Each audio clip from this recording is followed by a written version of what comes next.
исторические, книга Иакова. Maybe the book of Matthew, maybe 2. Это Деяния 8-12. Может быть, But книга Матфея там же. many scholars put Matthew between 50 and 60, which is fine. But probably we don't know. Но по Матфею тоже, возможно, Матфею было написано примерно тогда же, что Иакова, но большинство ученых все-таки пишут 50-60 годы, и мы не знаем точно. Now, my personal view is that Galatians is the first book written. И мое личное мнение заключается в том, что послание к Галатам это первая написанная книга. Scholars, for Paul, he's the first, Paul's first letter. Да, я прошу прощения, первое послание Павла написано. Но But здесь some scholars go back and forth, so 49 to 53 AD, somewhere in that area. некоторые исследователи, они как бы колеблются, да, 49, 53, то есть они не знают точно. But it was written by, I believe, Paul. Но я верю, что послание написано было Right after his first missionary journey, maybe within a few, 2, 3, 4 months. Оно было написано прямо после первого миссионерского путешествия, может быть, там 2-3 месяца. So here we have Acts 13 and 14. И вот мы видим здесь Деяния 13-14 главу. And then Acts 15, we have the Jerusalem Council. И вот в Деяния 15 главе мы видим Иерусалимский собор. And probably Paul wrote Galatians right before the Jerusalem Council, or maybe right after it. И скорее всего Павел написал послание к Галатам либо незадолго до Иерусалимского собора или сразу после. It is possible. We're talking about the same event in Acts chapter 15 and Galatians 2. It's possible. Возможно, что мы говорим про одно и то же событие в Галатам 2 главе и Деяниях 15 главе. It's just that Paul, first of all, goes up to Jerusalem privately, and then they publicly talk about it later. И вот, то есть, возможно, ситуация, когда сначала Павел идет в Иерусалим, как бы, и там общается с людьми лично, и уже потом они проводят вот этот собор публичный. But regardless, circumcision is the problem. Но как бы то ни In было, both cases. обрезание в том и другом случае это большая проблема. That's the big debate. Это повод серьезных дебатов. And so they have to settle this in Acts 15, the Jerusalem Council. И эту проблему им нужно решить в Деяниях 15 главе на Иерусалимском And then соборе. they settle it, И они ее решают. and then they go back to Antioch. Paul goes back to Antioch. И Павел возвращается в Антиохию. Stays there for a little while, Остается здесь какое-то время. and then he decides, okay, it's time to go back on the mission field, back to visit the churches, because the Jerusalem Council wanted to inform everybody about this circumcision debate. И потом он решает, что надо бы вернуться в эти церкви, навестить их, проинформировать об решении, принятом Иерусалимским собором. We did not send those people that are troubling you. They're not from us, even though they claim that. That's not true. Да, и Яков даже заявлял, что как бы, мы не посылали людей, которые вас там смутили, да, хотя они, может быть, и утверждали так. So then on their way back, they send out the letters, they pass out the letters to Galatia. И на обратном пути, то есть они передают письма в Галатию. And then they go into От Иерусалимской братьев. Macedonia to be the second missionary journey. Но второе уже путешествие, оно пошло дальше, они пошли в Македонию. And here we have Philippi, И попали в and Филиппы, Thessalonica, Фессалонику, Berea. Берию. So this is now the second missionary journey. Вот это уже второе миссионерское путешествие. Where's number one? Maybe to use red one. Они еще в Афины попали в Коринф. They also have been in Athens. Yeah, you could maybe mark first one with it. So here's the first missionary journey, Galatia and Cyprus. Первое миссионерское путешествие Галатия и Кипр. And then the second missionary journey, А второе миссионерское путешествие they go to Macedonia, в Македонию. and then they go into Athens and Corinth. И потом отправили в Афины и Коринф. And then he stays in Corinth for 2 years. И далее Павел остается в Коринфе на 2 года. Or for a year, almost, well, a year and a half. Ну, окей, полтора. It's a year and a half. He's in Corinth a long time. Он долго в Коринфе пробыл. And so that's coming up in the second missionary journey. И вот это уже второе миссионерское And путешествие. while he's in Corinth, И пока он был в Коринфе, because he was kicked out of Thessalonica and Berea, поскольку его пнули, выгнали из Фессалоники и Берии, we got all kinds of problems now going on in Thessalonica. мы видим, что в Фессалонике сейчас происходят самые Persecution. разнообразные проблемы, гонения. And it's so bad that people think that the day of the Lord has come. И все настолько плохо, что многие уже считают, что День Господень So пришел. Paul's going to write 2 letters И Павел напишет им 2 to the послания. Thessalonians from Corinth. 2 послания фессалоникийцам из Коринфа. And he will inform them that no, it's bad, but it's not the Great Tribulation. И он хочет их проинформировать, что да, ребята, все плохо, но это еще не великая скорбь. Then he talks about the Great Tribulation, the rapture of the church in 1st and 2nd Thessalonians, coming to the Antichrist. Восхищение церкви о великой скорби, о приходе Антихриста в первом и втором послании к Фессалоникийцам. And so now we have the salvation about the future. И теперь It's уже discussed. мы видим, как обсуждается спасение в будущем фазе, да, то есть говорится о будущем. So the book of Galatians talks about salvation phases 1 and 2, past salvation, present salvation. Галатам говорит о спасении в прошлом и в настоящем, первая и вторая фаза. But then Thessalonians focuses on our future salvation, how that relates to our present sanctification. Но Фессалоникийцам говорит о будущем спасении, о том, как это связано с нынешним освящением. So that's going to be the second missionary journey. И это будет второе миссионерское путешествие. So Paul will go to Thessalonica and Corinth especially. И Павел таким образом второе миссионерское путешествие отправится в Фессалонику и особенно в Коринф. And by the way, in my notes, I don't know how I ever did that. И, кстати, в моих заметках, не знаю, как это так Paul, or for your study guide, Paul never established any churches in Rome, never. Я просто хочу как бы под запись сказать, что Павел никогда не организовывал церковь в Риме. He went to Rome on his, you can call it the fourth missionary journey if you want to, but he was a prisoner. Да, он отправился в Рим, ну, можно сказать, в четвертом своем миссионерском путешествии, хотя он и был пленником в данном случае. So that's the first two missionary journeys. Но церковь там не основывала. Итак, это первые два миссионерских путешествия. And here we have Acts 15, right? И вот мы видим здесь Деяния 15 главу. And then here we have Acts 16. А здесь у нас уже Деяния 16 глава. And then we have Acts 17 А здесь у нас уже 17 глава. here. And then we have Acts 18, А тут уже 18. chapter 18, 1 to 11. 17 глава с 1 по 11 стих. And then Paul goes back to Antioch. А потом Павел возвращается назад в Антиохию. Because Antioch is the sending church for Paul. Поскольку Антиохия отправляет посылающая церковь для Павла. Yeah, so he always goes back to Antioch. И он всегда возвращается туда. He spent a lot of time in Antioch, Он много времени вообще провел в Антиохии. years as well, Годами там. when it's all said and done. Когда, ну, в конечном счете. Question. Да. Марк, а он заезжал в Эфес? So did he visit Ephesus during the second missionary trip from Corinth? Ну тут как бы нарисовано. Because it's kind of on the maps.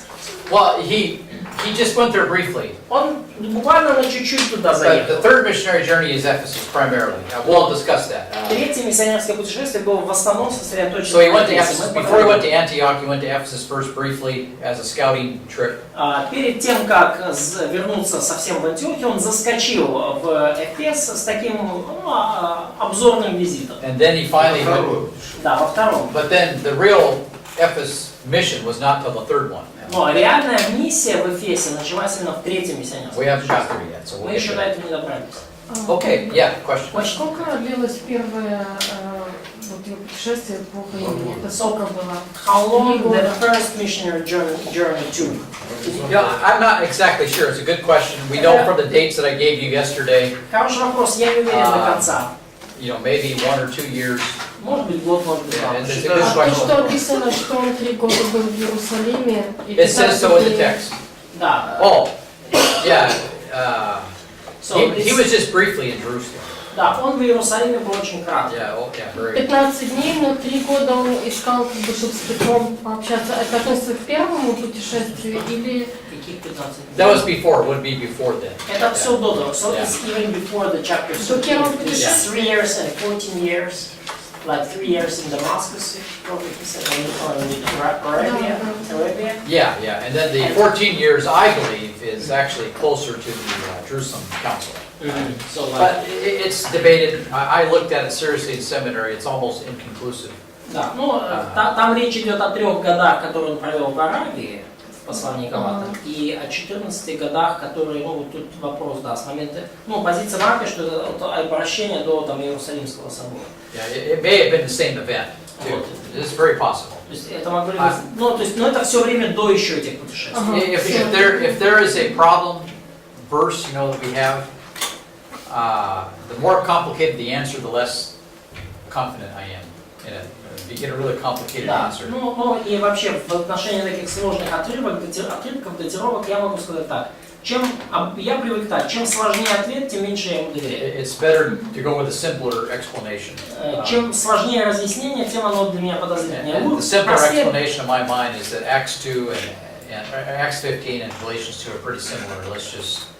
Простые объяснения для меня как-то более вызывают больше доверия, поэтому я считаю, что Галатам 2 глава и Деяния 15 глава это описывают примерно. Circumcision is the focus of both of them.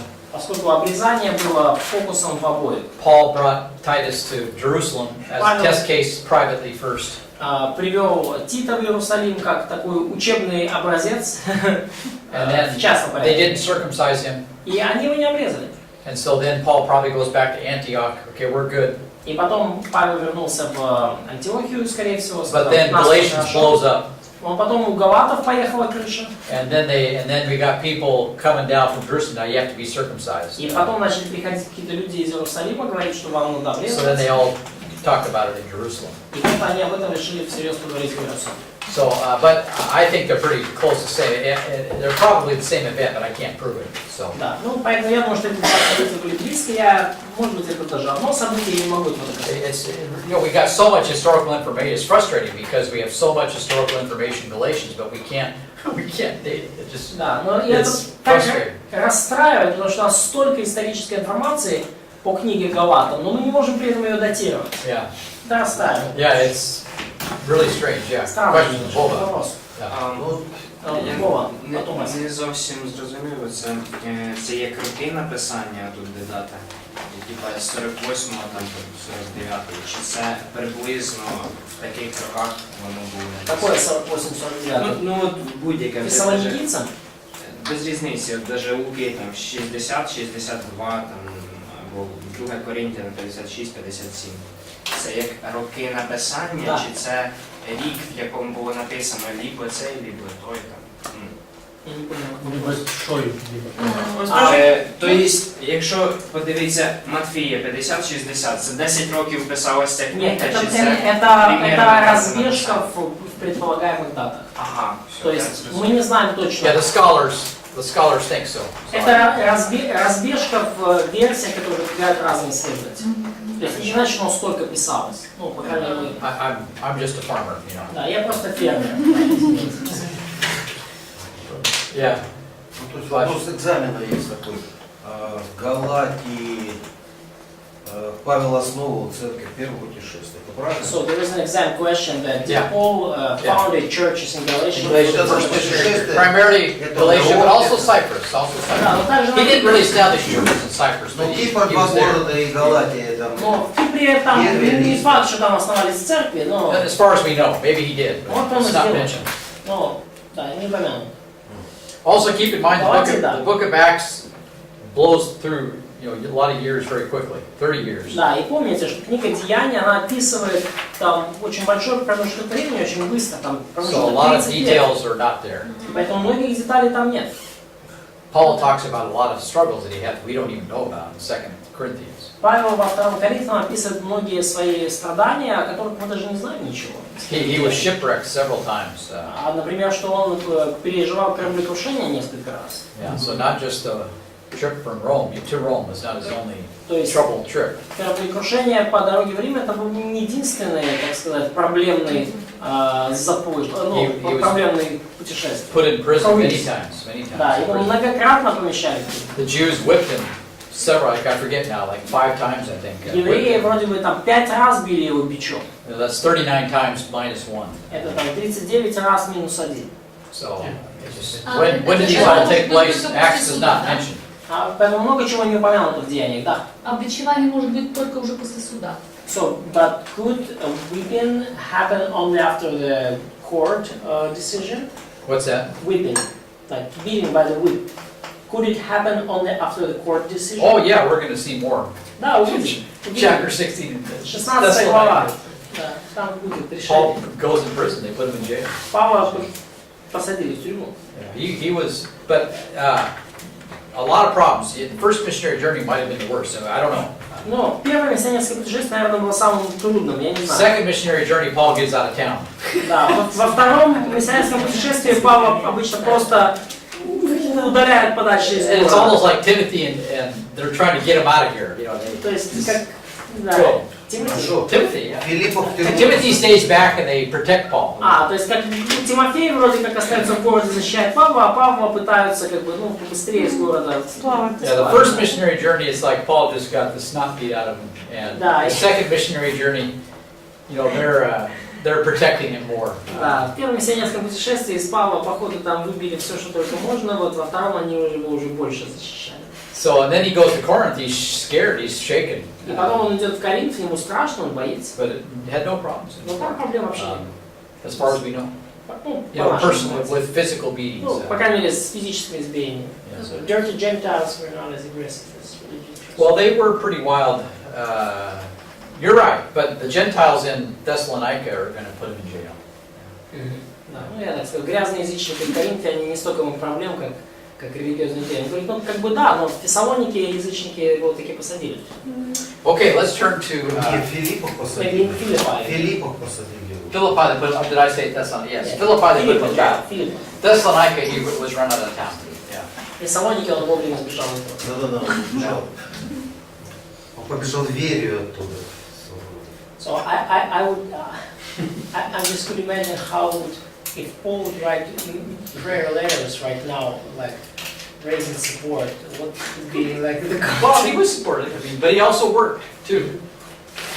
yeah, I mean how that like prayer letter would like with a ministry report would sound like. He had. I was there for 3 weeks and I was not out. Oh yeah. Pray yeah. for my No, I know. ministry. Yeah, exactly. Well, the letters took so long that it's hard to say how many letters he sent out. Да, но It's not like email мы today. размышляем с преподавателем, да, что если Павел, как в наше время, писал там, ну, молитвенные письма, там, с отчетом о служении, там, просьбами о молитве, о поддержке, как бы это могло выглядеть? Снова избили, да? Да, вы знаете, да, я выгнал из города через 3 недели, да, иду в следующий. Вот жестко. Ну, Lots of drama. Марк говорит, что на самом деле до нас не дошли все его письма, скорее всего, он писал больше, чем мы имеем. То есть, ну, там была активная переписка. But Paul wrote a lot of letters. Да, там было Many more letters than we know about. намного больше писем, чем мы His ministry was through letters. Да, потому что его служение осуществлялось And через we письма. have the cream of the crop, the best letters God preserved for us. И у нас просто сливки, да, потому что лучшие письма для нас сохранились. Yeah, not yet. Вот это вот последняя звездочка, это какой город? Фес? Деяние 18. С другой стороны, станем для Oh, that's Италии. Corinth. Коринф. А He во was- втором путешествии основано Фессалоника в Коринфе. Да. Yeah. He was in Athens too, but briefly. Прошел. Didn't Он stay. был в Афинах тоже, но там очень кратко он Yeah, задержался. he wasn't stay there long. Он не оставался там долго. And then while he's in Corinth, he was there for a year and a half. He's going to write both First and Second Thessalonians. А пока он был в Коринфе, он там был 1,5 года, и оттуда он написал 1 и 2 Фессалоникийцы. And it's pretty obvious that both First and Second Thessalonians are written from Paul's from Corinth. И совершенно очевидно, что и 1 и 2 послание Фессалоникийцам написаны из Коринфа. Okay, let's go to Acts 15. Давайте откроем Деяния 15 главу. So Acts 15, Деяния 15. and let's read. Давайте начнем. Let's start in verse 1. Начнем с 1 стиха. Некоторые, пришедшие из Иудеи, учили братьев, если не обрежетесь по обряду Моисееву, не можете спастись. Когда же So see, this comes from Jerusalem, right? Вот And это it's now spreading into the Galatian area as well. пришло из Иерусалима и сейчас распространяется по галатийской территории. And so this really provides the background to Galatians, И вот это вот the big debate. исторический фон послания к Галатам. Это вот большой спор был в то время. Keep reading. Читаем дальше. Читаем дальше. They came down to Antioch. Произошло И они разногласие. пришли в Антиохию. Когда же произошло разногласие и немалый спор у Павла и Варнавы с ними, то поручили Павлу и Варнаве и некоторым другим из них отправиться по этому делу к апостолам и пресвитерам в Иерусалим. So they had a big debate. I mean, they were, it was a vigorous debate, serious discussions. Были большие, ожесточенные дебаты, очень горячие, Verse 3. серьезная дискуссия. 3 стих. И так, будучи проведены церковью, они проходили Финикию и Самарию. рассказывали об обращении язычников и производили радость великую во всех братьях. По прибытии же в Иерусалим они были приняты в церковью апостолами и пресвитерами и возвестили все, что Бог сотворил с ними и как открыл дверь веры язычников. Тогда встали некоторые из фарисейского учения, уверовавшие и говорили. Notice it says уверовавшие. They're not unbelievers. То есть уверовавшие сказано, это не They're неверующие. believers. Они верующие. They believe in false doctrine. Они поверили, so believers who believed in from Yeah, they believe a false doctrine. They believe a false gospel. Да, то есть это уверовавшие в ложную доктрину, в ложное Евангелие. How does this happen? Как такое могло It случиться? happens all the time. Да, это происходит постоянно. Even today, most gospel presentations that I hear, they're just cliches. You know, Большая часть презентации Евангелия, которую я слышу, это просто клише. it's not biblical. Это не And then библейские you try to tell people, фразы. why don't you just tell them you're saved by grace and you're justified by faith? Why don't you tell them that? И когда пытаешься сказать, ну, евангелистам, так называемым, а почему вам не сказать, что, ну, человек спасается по благодати, по They say, вере в no, Христа? give your life to the Lord. Почему там вам просто по библейственности? Commit your life to Christ. Не, лучше так, что отдай свою жизнь Богу, посвяти свою жизнь Who Христу. was the evangelist that popularized those Кто был ideas? евангелист, который популяризировал эти идеи? Финиш? Billy Graham. Билли Грэм. And because of his influences, now the gospel is not justification by faith, even though he believed that. И по причине его влияния теперь уже Евангелие это не оправдание по вере, хотя он в это верит. But they heard that so much from Billy Graham's ministry, and he was supposedly so successful. Но от служения Билли Грэма они слышали это так часто, и он вроде как был настолько успешным, That people think that's the gospel. что люди думают, что это и есть Евангелие. Это не Евангелие. That's what you do after you get saved. Это то, что вы делаете после того, как вы After you get спасаетесь. saved, then you give your life to the Lord. После того, как вы спасаетесь, вы отдаете свою жизнь After you get Господу. saved, then you commit your life to Christ. После своего спасения вы тогда посвящаете свою жизнь. That's lordship salvation. It's putting the cart before the horse. Спасение через господство Христа – это, по сути, размещение телеги впереди лошади. Supposedly the greatest evangelist in all history. И вроде как лучший евангелист во всей истории. Билли And Грэм. you can't argue with Billy Graham. И с ним спорить даже невозможно. And if you criticize him, people say, well, who are you? You're just a farmer from И Olympia. если вы критикуете Билли Грэма, люди скажут, а ты кто? Ты из фермера из Олимпии. I don't care. See, I don't care Да все равно. what the experiences are. I don't care. Какой опыт, какие That stuff переживания. means nothing to me. Это ничто для меня не значит. What does this book say? Что эта книга говорит? That's all that matters. Вот это только имеет значение. And what does the Bible say? You're justified by faith. И что Библия говорит, вы оправданы верой. Now, he taught justification by faith. He did. И, конечно же, он учил по оправданию по вере, он делал. This extra stuff, what I call extracurricular stuff. Дополнительный материал, так сказать, позашкильная, так сказать, программа. Okay, that has now become the gospel. For a Теперь lot уже of стало people. Евангелие. And, it's just it's sad because И очень грустно. the grace of God is sort of tarnished in the process. It's put down, it's set aside a little bit. Поскольку The благодать majesty of the grace gospel is missing. See? Божья и ее величие, ее чудо, оно по ходу немножко как бы прикрыто, спрятано, как бы принижено. Jonah Goldberg, he's an American author. He's not a journalist, but he's an opinion writer. Иона Political guy. Голдберг, или Джона Голдберг, не знаю, как лучше имя перевести. Jewish Но guy. еврей, который достаточно популярный писатель, журналист, колумнист, который пишет о политике в Штатах. He wrote a book called The Tyranny of Cliches. И он написал книгу, называемую «Тирания клише». Oh, okay. Do you know about that? Wow. Okay. Тирания. Клише. Только на английском есть. Да. Yeah, конечно. Right? Is that right? Probably sounds. Okay. Without last letter. Okay. Cliché, like just 5 You letters. cracked one. Тирания. You cracked one. No, not practice. Oh, okay. Cliché is like a French word. Oh, okay. Okay. So the tyranny of cliches. Да, тирания клише. And he talks about how the tyranny of cliches dominates the political culture. И он пишет о том, как вот эта тирания клише, всем понятно, что это клише? Yeah. Да, она доминирует в политической дискуссии. And you're not able to have a serious conversation with people because of the tyranny of И cliches. невозможно иметь серьезные дискуссии с людьми из-за этой тирании клише. Клише это... Yeah, give your life to the Lord. That's a cliche. Да, то есть отдай жизнь Иисусу, Господу, да, это клише. То есть это некая фраза, которая, мы говорим, избитая фраза, которая просто вот жили-были старик со старухой, да, то есть там начало сказки, там счастье, здоровье, поздравления. Да, вот это все примеры клише. Пильно не впивайся. Да.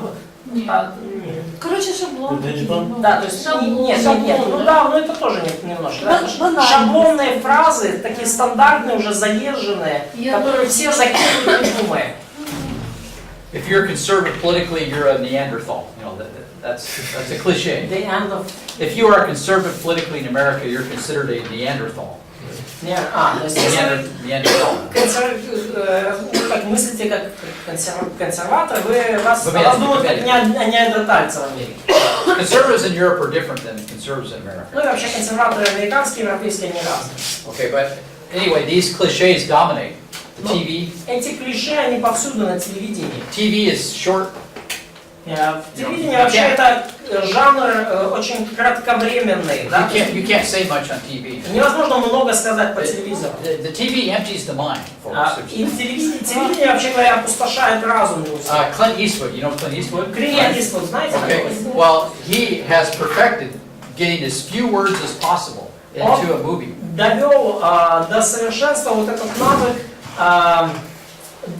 использования минимума слов в фильме. His acting is the same way. He perfected it. Его To say as little as possible. его актерские роли как актера, они такие же, то есть он в них говорит как можно меньше. But he's good at it. I mean, it's. Но он классно это делает. То есть, However, тем не менее. it still empties the mind. И тем не менее, это все равно опустошает разум. It makes movies less expensive. Это делает фильмы менее дорогими. The more words you have, the more takes you have, the more film you got to use. The Чем more больше editing слов you у have вас to в фильме, тем больше вам надо делать дублей, тем больше вам надо переснимать, озвучивать и так далее. All of those things enter into anything on TV. Да, и все вот это, и все эти клише, они Anything on попали TV has to be edited. повсюду на ТВ. Most things are cut out. И все, что вы видите на ТВ, это уже отредактированное, And обрезанное, What's left? отредактированное. What's left? И что остается? Right here. Остается клише. So that dominates the discussions. И поэтому эти клише, они доминируют в дискуссии. And it's the same spiritually. It's the same И process. то же самое в духовных вопросах. So we have these cliches, you know, that I go to any И у нас есть вот эти church, клише. for example, just, you know, recently, I just sat down in a church. Я могу пойти в любую церковь. Я вот недавно был в одной It церкви. was, you know, I won't mention which one it was, but anyway, Не буду упоминать. it's just all the cliches that I hear in America, they Все were клише, которые я слышу в all Америке, there in a foreign place. они уже здесь, в другой стране, просто одно And другое. those cliches have no meaning. И эти клише nothing there, совершенно they're just бессмысленные, они пустые. Give your life to the Lord. It has Отдай no жизнь meaning. Господу. Там нет никакого People смысла. don't even know what that means. Люди даже не знают, что это But значит. it's always presented Но всегда именно так as a рассказывают. form of the Иван. gospel. See? Как будто это радостная весть. And you can't argue with it. И невозможно спорить с этим. If you do, they, oh, well, you're just some kind of a legalist of some kind. А если вы это сделаете, вам скажут, ну какой-то законник. No, I'm trying to present grace. Нет, я пытаюсь благодать You're сказать. the legalist. You're presenting the works, Вы sneaking in works a little bit to try to make it more applicable to people. уже пытаетесь как-то вот вкрасться, замешать в Евангелие дела, чтобы оно как-то более применимо See, было. people recognize that the grace of God is like, it's so alien that, what do you do with it? Люди осознают, что благодать Божия, она настолько какая-то инопланетная, настолько дикая, You've got to что make it more делать? applicable. You Надо can't как-то just, более применимо you ее tell them сделать. faith, it just kind of, you know, that's the response you get. Да, скажи, что там, если тебе надо просто поверить, да, и вот такой ответ ты получишь, такие лица. That's what it is. И вот You can't fix it. You know. невозможно при этом ничего исправить. I mean, you can try to relate to people, but still, you gotta Вам нужно tell them the message. Yeah. пытаться установить контакт с людьми, но нужно говорить, доносить послание. Да. Комментарий к тому, что вы Да. говорили. Льюис говорит, что христианство, Евангелие, оно настолько парадоксально, что человек C.S. этого придумать не Lewis. может.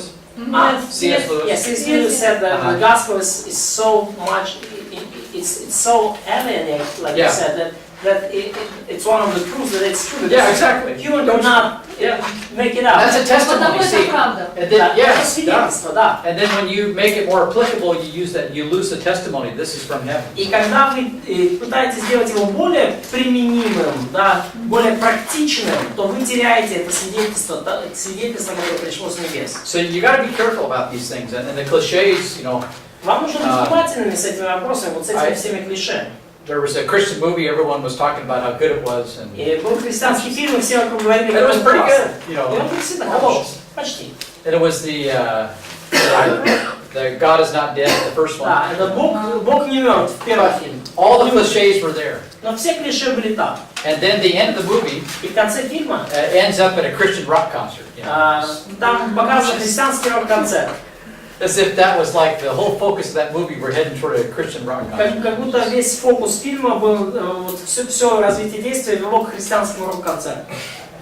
What's this got to do with anything? Nothing. Какое-то отношение имеет ко всему этому. And then what is troubling about that movie that I don't like about it, И что меня беспокоит в этом фильме, что мне не нравится, he had no help at all from his local pastor's church. это то, что вот этот там главный герой фильма, студент, никакой помощи не получил от пастора своей поместной So церкви. when he discussed things with his school Профессор, да, когда он там обсуждает, там, когда у него дебаты с его профессором, his pastor was no good to him.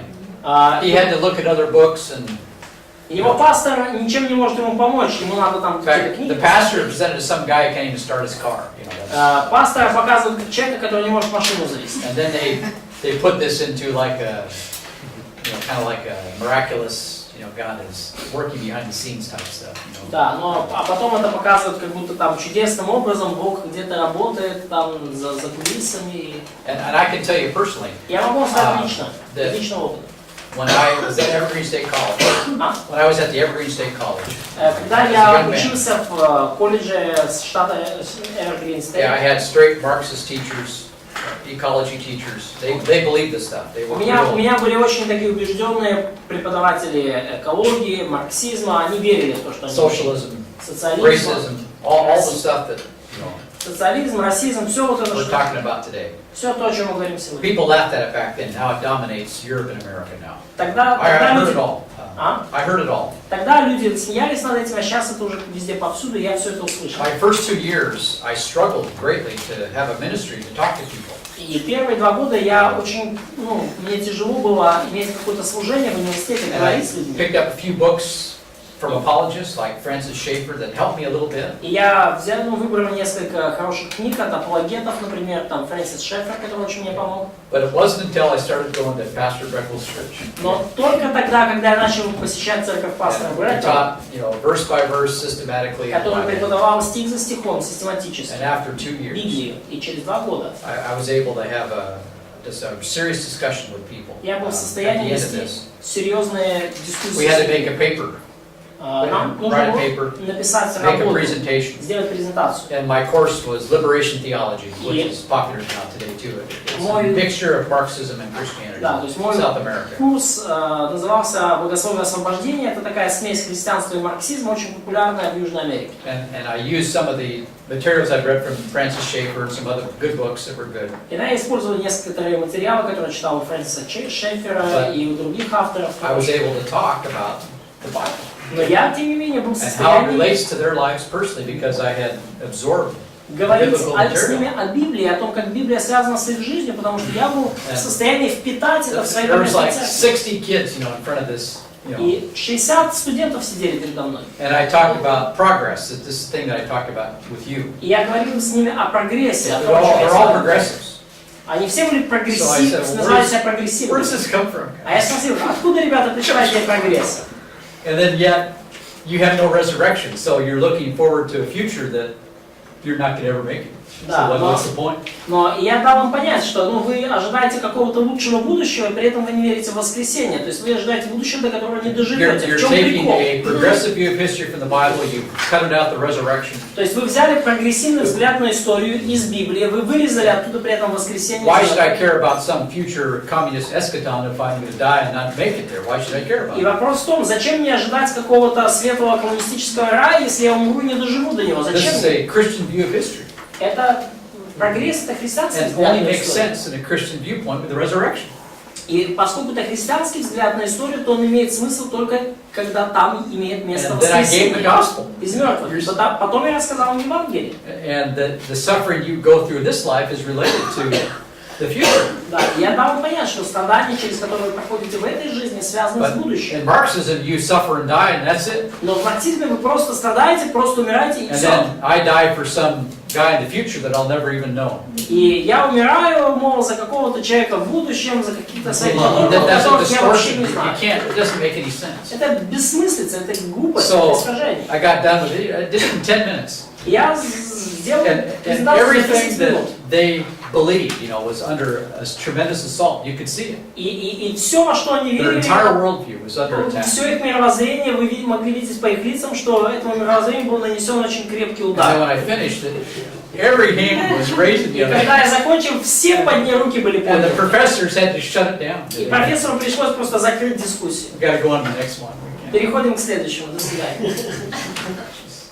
So, but it was the Bible teaching of Pastor Breckel that solidified my faith. Но именно преподавание Библии пастором Брековым помогло мне укрепить мою веру настолько. And people just don't get this. It's just sad. They go to church. Most people don't think I go to church to get educated. И большинство людей не The думают, last thing that's in their mind. что в церковь нужно ходить для того, чтобы там получить образование. Это последнее, о чем они думают. What's our job? Но какая наша работа? To make disciples. Сделать учеников. That's what we do. Это And то, this is not happening. It's not happening. что нам нужно делать, но этого Why? не происходит. Because you start getting into these problems. Поскольку начались вот эти проблемы. This is why we don't do it. Вот почему мы это не Because then делаем. you gotta start talking about grace, and you start talking about, oh, well, Поскольку если вы начинаете говорить о you believe благодати, that? I mean, о том, что well, isn't that radical? ты в это веришь, а разве это не совсем не слишком радикально? Yeah, of course. It Конечно. comes from God. Да, это пришло от Бога. This is pretty radical. Это очень радикально It's unique. и уникально. Okay, let's keep reading. Хорошо, читаем дальше. Keep reading here. Пожалуйста, who is reading? Vasha, да? Какой стих? Oh, или Алекс? Третий. Да? 5 стих. Да, пожалуйста. Да. Зараз. Але дехто, що вірнули з фарисейської партії, встали і сказали, що потрібно було їх обрізувати, і наказали, щоб законами Моїсея обрали. Дальше. І зібралися апостоли і старші, щоб розглянути справу цю. Это мы что читаем? 15 глава. Коли ж змагання повстало, Петро встав і промовив до них: мужі, браття, ви знаєте, що з давніших днів вибрав Бог поміж нами мене, щоб Бога не почули свого Євангелії серед уста мої та й вірували. І засвідчив їм Бог, серцезнавець, давши їм Духа Святого, як і нам. І між нами та ними різниці жодної не вчинив, очистивши вірою їхні серця. Okay, verse 9, what's Peter talking about? Стих 9. О чем говорит здесь Петр? What event is he specifically referring to? О каком конкретном событии, на какое конкретное событие он ссылается? It goes back to previous chapters in Acts. Это предыдущие главы в Деяниях. What happened? Что случилось? What happened in Acts 10 and 11? Что случилось в 10-11 главе Деяний?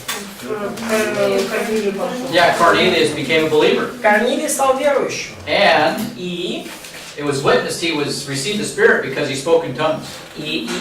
было засвидетельствовано, что он получил Духа, поскольку он заговорил на языках. So no one could argue with it. Поэтому никто не мог уже And спорить. Cornelius was a Gentile. Корнилий был He's язычник, uncircumcised. необрезанный. He received the Spirit of God. Он принял Духа Божьего. And that was miraculously testified of. И это было чудесным образом So подтверждено. this is now being discussed in Acts 15 to resolve the circumcision issue with regard to the law of Moses. Вот теперь этот эпизод обсуждается для разрешения вопроса о обрезании и связи его с законом Моисеевым спасения. Like Paul says in 1 Corinthians chapter 14, tongues is a sign for the Jewish unbelievers, basically. Павел говорит в 1 Or for the Jewish Коринфянам people. 14 главе, что языки — это знак для неверующих евреев. Это в первую очередь знак для евреев. So Peter uses that example И Петр использует этот пример, Said, you know, look, we're saved by grace. It's true of all of us. говоря, что, смотрите, мы спасены по благодати, это ко всем нам. And no one can argue with it. И никто не может спорить с It этим. wasn't some theological conjecture, Это не была какая-то богословская some выдумка, opinion.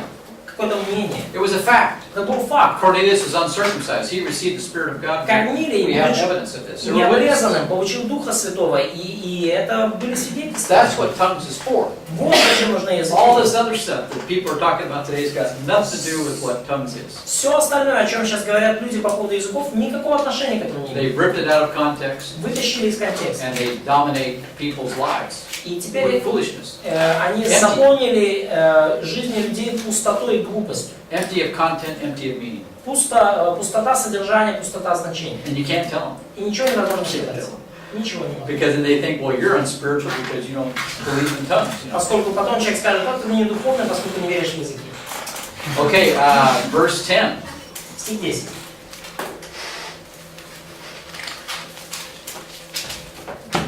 Стих 10. Да, Вова, Юрий, пожалуйста. Что же вы ныне искушаете Бога, желая возложить на вы учеников ига, которого не могли помести ни отцы наши, ни мы? There's a song called Sweet Misery. Сам? There's a song called Sweet Misery. Да, есть такая песня, называется «Сладкое горе». Sweet Misery knows her company. No? I'm sorry. Sweet Misery knows her company, you know, like association, friendship. Ага. So you want to share your misery with others. Да, то есть сладкая печаль, она ищет компанию. То есть вы хотите своими бедами поделиться всегда с другими. This is what it is. Вот так оно и приходит. I grew up under the law and I want to share it with you. Да, я вырос под законом, мне тошно, я хочу поделиться этим с тобой. Тошнотой. So and Peter says, look, we couldn't keep this. Come on, И guys. Павел говорит, ну мы не можем так Why are we doing this? оставлять это. Зачем нам это делать? Let's just verse 11. Давайте посмотрим, что там в 11 стихе. Но мы веруем, что благодатью Господа Иисуса Христа спасемся, как и они. Okay, and then they have a letter that they produce. Remember after this, И потом они написали письмо в итоге этой дискуссии. and that letter will be passed out to the Galatian churches. И это письмо было направлено галатийским церквям. James has a couple of things, you know, so that Jewish people are not unnecessarily offended. И Gives a list of 4 things. Иаков сказал в конце, ну так, чтобы как бы не разодеть сильно чувства евреев, там привел тоже свои аргументы, 4 пункта. And there's really no problem with those things because the New Testament is against those things as well, so it's not a law issue per se. Да, то есть Иаков выдвинул список из как бы 4 как бы, пунктов, которые, чтобы не задевать евреев, и ничего плохого в этом нету, потому что Новый Завет тоже о них говорит. And so, especially idolatry, he mentions idolatry. Особенно там идолопоклонство, And then also fornication is mentioned. также блуд упомянут. Interesting, the thing strangled. Но интересно, удавление. That's actually the Greek text. It's separate from the eating blood.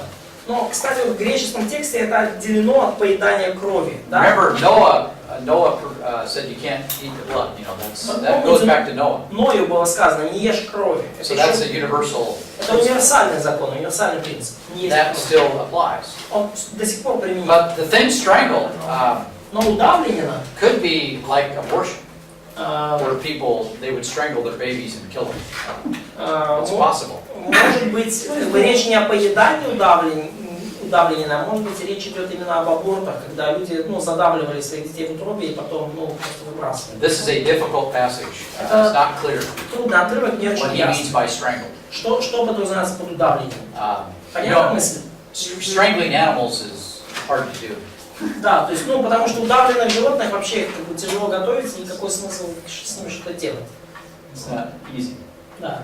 People are easier to strangle, but Да, людей вообще... the idea you're going to take a cow and you're going to Людей легче удавить. Да, идея в том, что вы берете корову и ее как бы, шею там. it's a lot of work. Там много работы. Now you can get some rope, I suppose, but still, maybe ropes will take care of it. It's a Ну, lot. может быть, веревки помогут в чем-то, но тем не менее. I'm a farmer, I can tell you. Я фермер, я могу сказать помогут. At the end, it won't be worth it. Да, в конце будет намного хуже все. Да, в конце оно того не стоит, да. So anyway, that's interesting about the list that he gives. Забить корову, чтобы Но это интересно по поводу списка, который And приводится. so Paul says, fine, we'll go do that. Павел говорит, хорошо, сделаем. Now chapter 16, the second missionary journey starts. 16 глава, Деяния, начинается второе миссионерское путешествие. But right before it starts, Но прямо перед его началом Barnabas and Paul split, right? Варнава и Павел разделяются в конце Over 15 Mark. из-за Марка. Because after Mark got done here in Cyprus, Поскольку, когда Марк соскочил здесь, в and Кипре, they went back here, и они пошли сюда, he saw what was coming. да, So he goes back home. то есть Марк уже понял, что их ждет впереди, и, короче, дал заднее, пошел домой. And Barnabas says, let's bring Mark along with us this time. And Paul says, no, Варнава сказал, давай возьмем Марка с собой. Павел сказал, да ну, не надо. we're not doing that again. Не будем He abandoned его us. брать. Он нас бросил. So they got in such an argument about this that they split. Они так поспорили об этом, что разделились. So then Mark and Barnabas went down to Cyprus, and then Paul takes Silas and goes up to.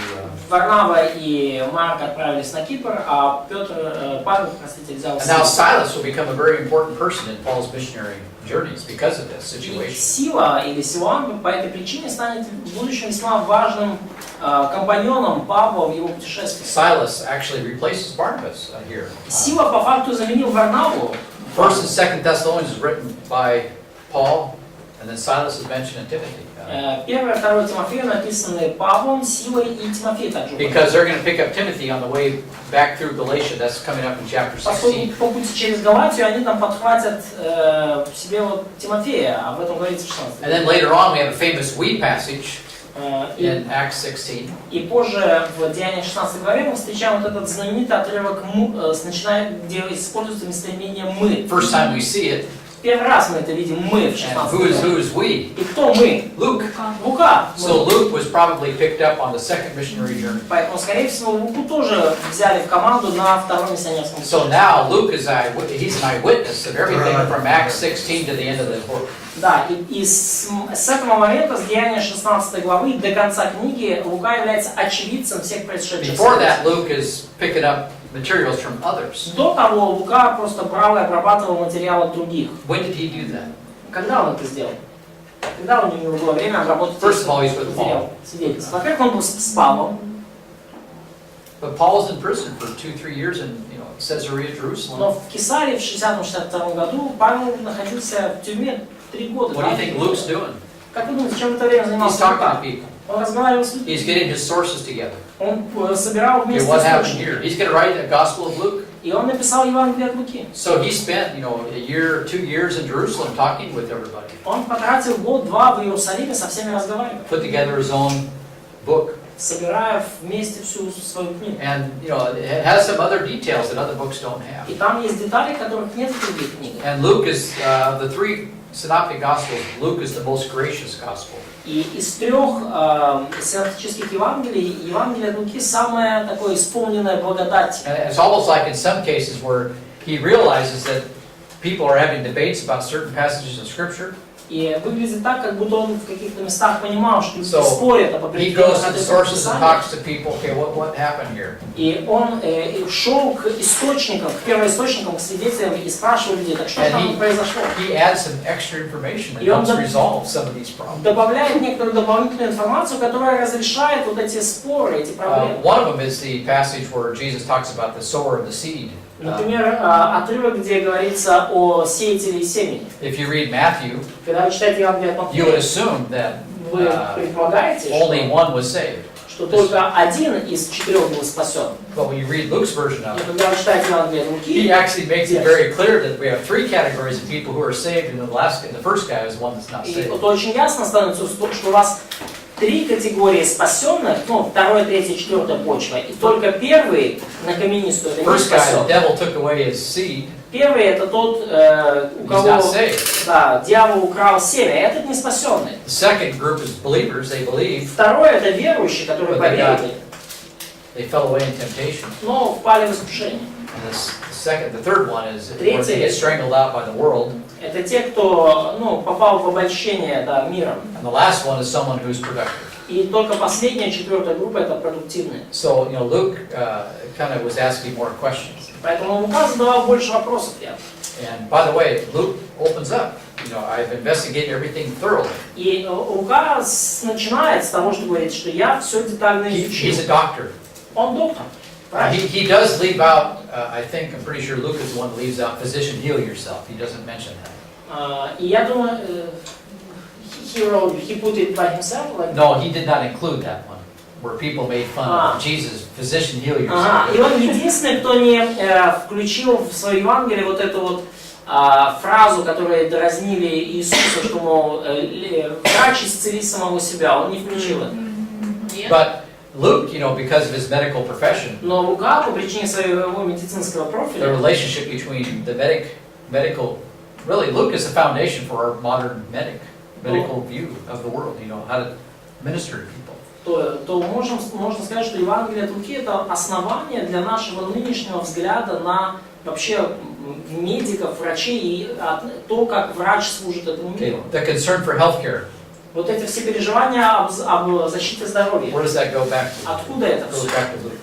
Откуда? Это от Луки. And by the way, he's a doctor, И, кстати, он but he доктор, was very well educated. но при этом очень образованный доктор. His Greek is the best Greek. Его греческий — это лучший греческий, It's almost classical Greek. почти классический.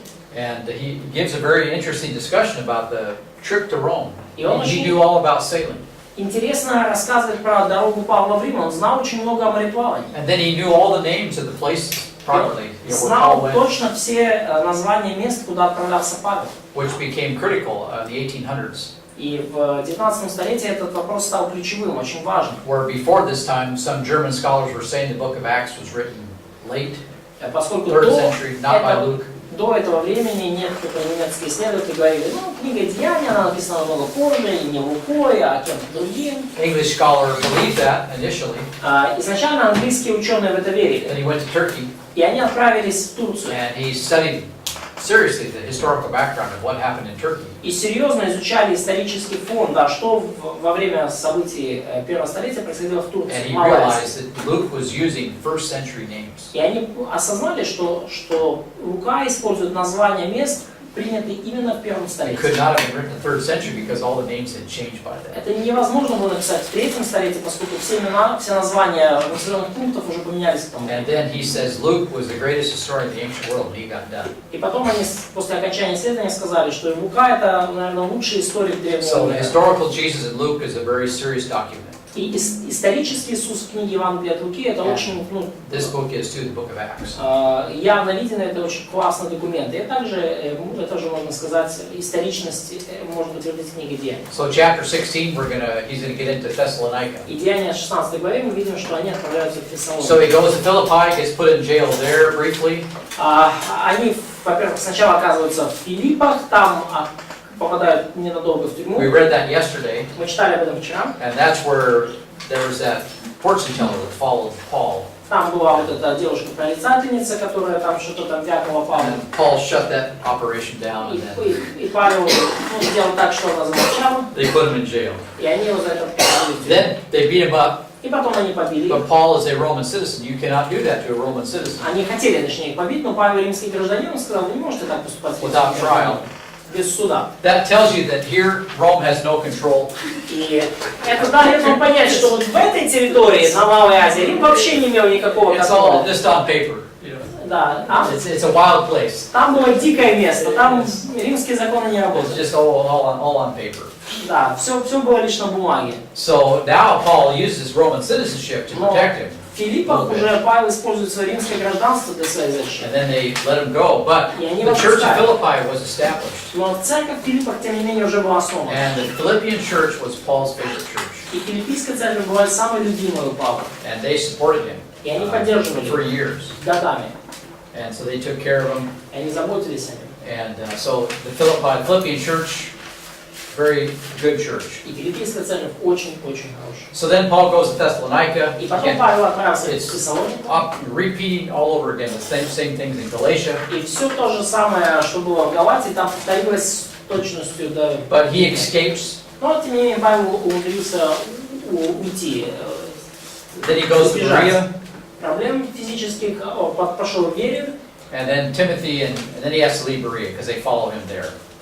И ему пришлось потом, его просили покинуть Тиберию тоже, потому что за ним погоня там And then he goes to Athens, Acts 17, briefly. He lives Timothy in where?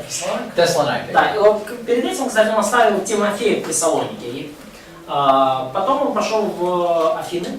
And then he goes to Athens, chapter 17. Quite a speech he gives to the smart people in В Athens. 17 главе там у него была достаточно такая интересная речь к мудрецам и интеллектуалам Афин. And then chapter 18 he goes to Corinth. И в 18 главе он идет в Коринф. And this is where he meets Aquila and Priscilla. И там он встречает Акилу и Прискилу. Now briefly, let's go to Acts, or 1 Thessalonians 3 verse 6. Yeah, I know, so we'll finish up here. Да, и давайте кратко прочитаем. 1 Thessalonians 3 verse 6. 1 Фессалоникийцам 3:6. Давайте прочтем кратенько. So let's read that. 1 Фессалоникийцам 3:6. Теперь же, когда пришел к нам от вас Тимофей и принес нам добрую весть о вере и любви вашей, и что вы всегда имеете добрую память о нас, желая нас видеть, как и мы вас, то мы при всей скорби и нужде нашей утешились вами, братья, ради So there вашей Timothy comes join him because Paul is conversing with him. Да, Тимофей, what person? Yeah, Timothy come to see Paul Да, from Тимофей приходит увидеть Thessalonica. Павла из Фессалоники. And then notice chapter 2 verse 2. И ободряет. И потом посмотрите 2 глава 2 стих. 2 глава 2 стих. Но прежде пострадав и был поруганный в Филиппах, как вы знаете, мы дерзнули в Боге нашем проповедовать вам благовестие Божие с великим подвигом. So here he's talking about Philippi, right? Здесь он говорит о Филиппах. Acts 16. Деяние 16 глава. And then also notice chapter 2 verse 14. И также посмотрите 2 глава 14 стих. Here's the persecution they endured. Вот это гонение, которое они пережили. Вы, братья, сделались подражателями церквам Божьим во Христе Иисусе, находящимся в Иудее, потому что и вы тоже претерпели от своих единоплеменников, что и те от иудеев. And this is discussed in Acts chapter 16 as well. И об этом мы читаем в 16 главе также. Now let's go finally to Acts 18. Ну, давайте сейчас, в конце концов, к Деяниям 18 главе Then we'll перейдем. take a lunch break here. И потом мы выйдем на перерыв. Деяния 18. And this will set us up for 1st and 2nd Thessalonians. И это нас подготовит к первому и второму посланию Фессалоникийцам. Notice at verse 5. 18:5, yes? Yeah. Да, Деяния 18 глава, стих 5. А когда пришли из Македонии Сила и Тимофей, Yeah, so Macedonia, that's Thessalonica. Да, Македония это Фессалоника. то Павел понуждаем был духом свидетельствовать иудеям, что Иисус есть Христос. Yes, and so this is where Paul is now going to write. 1st and 2nd Thessalonians, he has first-hand information from Titus, from Timothy and Silas. И вот They're all confused about the apocalypse. в этот момент Павел как бы уже садится писать первое и второе послание фессалоникийцам, поскольку он получает от Тимофея и Силы новости о том, что у них у всех дикая путаница в голове там в Фессалонике по поводу апокалипсиса и грядущих дней. So next hour we'll talk about both 1st and 2nd Thessalonians. И на следующем часу мы поговорим с вами про We'll первое give и a второе summary of both books. послание фессалоникийцам и дадим краткий обзор обеих книг.